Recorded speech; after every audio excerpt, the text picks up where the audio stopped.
Assalamualaikum warahmatullahi wabarakatuh. Perkenalkan, nama saya Muhammad Akbar. Saya dari kelas A2 Informatika, Fakultas Teknik Universitas Bina Insan.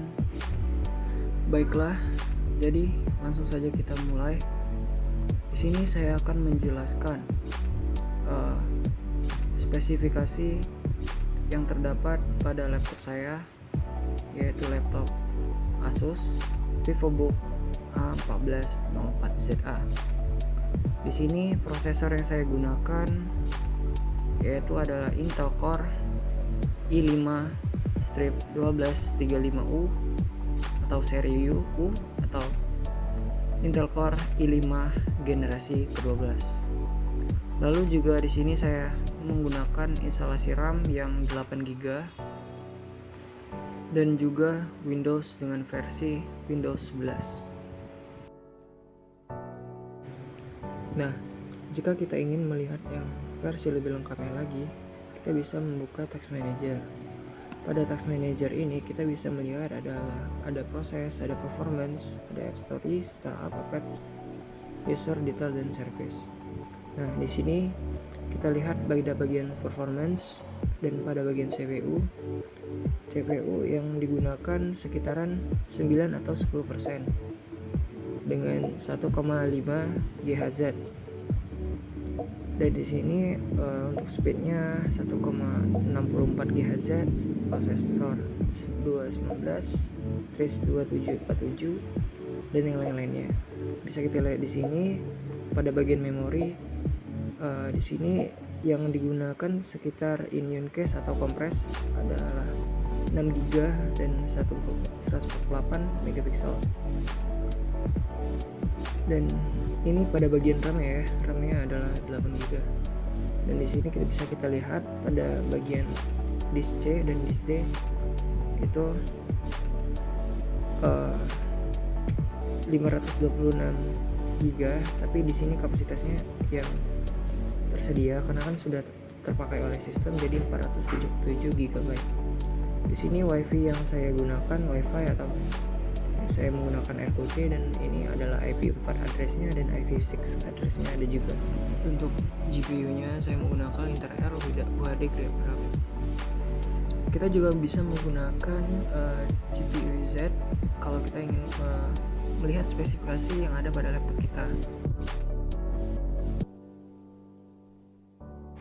Seperti yang bisa kita lihat, di sini ada name Intel Core i5 Gen 12 dan di sana ada ikonnya ya.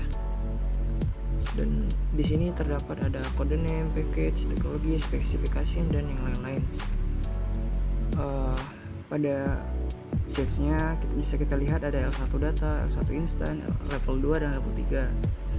Untuk cores-nya 2P dan plus 8E. Dan pada bagian threads-nya ada 12. Seperti itu.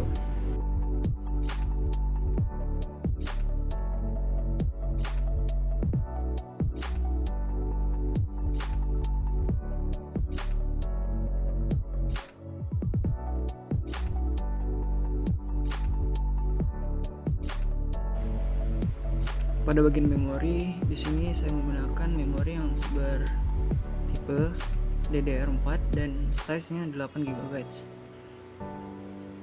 Dan pada bench-nya ini saya hanya menggunakan satu slot saja ya. Nah, ini slot 2-nya kosong, jadi saya hanya menggunakan satu slot. Dan untuk pada bagian grafiknya saya menggunakan Intel UHD graphics ya, yang efisiensi dengan grafik core 500 MHz.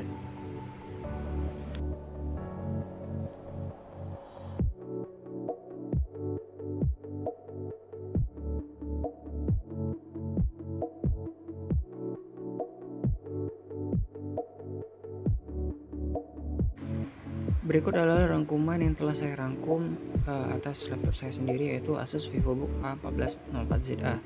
Prosesornya yaitu Intel Core i5 generasi 12. Dan pada memori saya menggunakan RAM 8GB DDR4, penyimpanan 512GB, layar 14 pixel 14 inci atau maksudnya resolusi Full HD Plus 1920 dan kali 80, kecerahan 250, grafiknya menggunakan Intel UHD Graphics dan sistem operasinya Windows 11.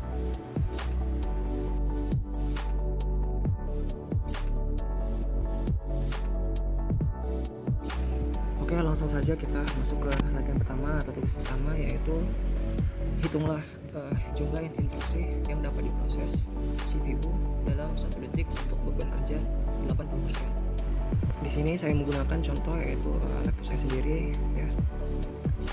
Langsung saja nomor langkah 1 yaitu tentukan kecepatan CPU-nya. Misalkan kecepatan CPU-nya adalah 2,5 GHz. Ini berarti CPU dapat melakukan 2,5 miliar siklus per detik. Lalu nomor 2, tentukan IPC atau instructions per cycle.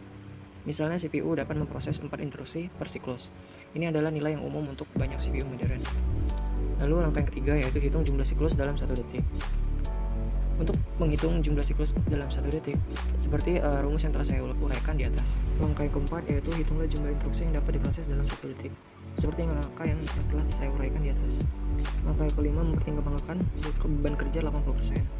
Jika CPU bekerja pada beban 80%, maka jumlah instruksi per detik yang diproses adalah 8 miliar instruksi per detik. Baiklah, pada tugas kedua di sini saya akan menjelaskan fungsi masing-masing level, yaitu register, cache, RAM, dan storage.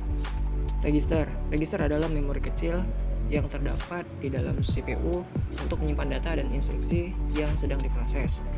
Register ini bentuknya sangat kecil dan sangat cepat juga. Lalu yang kedua yaitu cache. Cache adalah memori cepat yang menyimpan salinan data dari RAM untuk mempercepat akses. Pada bagian cache itu terdapat beberapa level, yaitu level 1, L2, L3, dan yang paling cepat yaitu L1.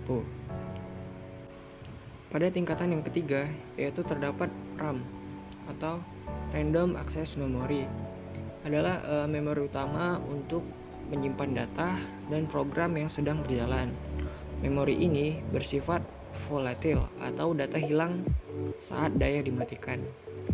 Dan ini bersifat sedang dan besar juga, atau terdiri dari beberapa gigabyte. Dan pada tingkatan yang keempat yaitu storage. Storage adalah media penyimpanan permanen seperti HDD, hard disk, atau SSD atau SanDisk, atau flash drive yang menyimpan data secara permanen. Dan ini pengirimannya datanya lambat dan bersifat sangat besar dan berkapasitas beberapa gigabyte hingga terabyte.